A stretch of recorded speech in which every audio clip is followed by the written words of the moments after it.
Les deux flammes du foyer. Il était une fois, dans un petit village d'Afrique de l'Ouest, deux femmes mariées au même homme, Aïssata et Mariama.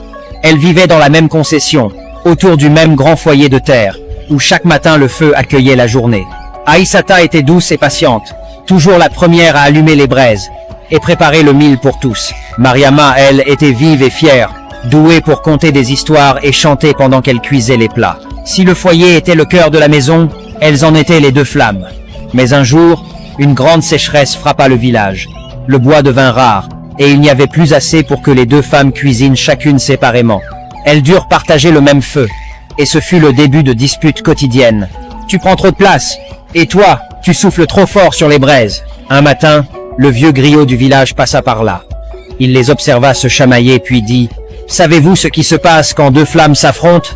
Elles se consument plus vite, et le foyer s'éteint. » Il leur proposa un défi. Pendant une semaine, elles devraient cuisiner ensemble, une tournant la marmite, l'autre alimentant le feu. Si le repas plaisait au chef du village, elle recevrait un grand fagot de bois.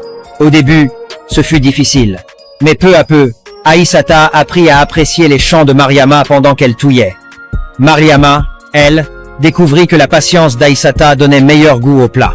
Le jour venu, le chef goûta leur bouillie parfumée aux herbes et déclara « C'est le meilleur repas depuis la saison des pluies. » Depuis ce jour, on ne vit plus Aïssata ni Mariama cuisiner seules. Et dans le village, on raconte encore, un foyer partagé garde ses flammes plus longtemps.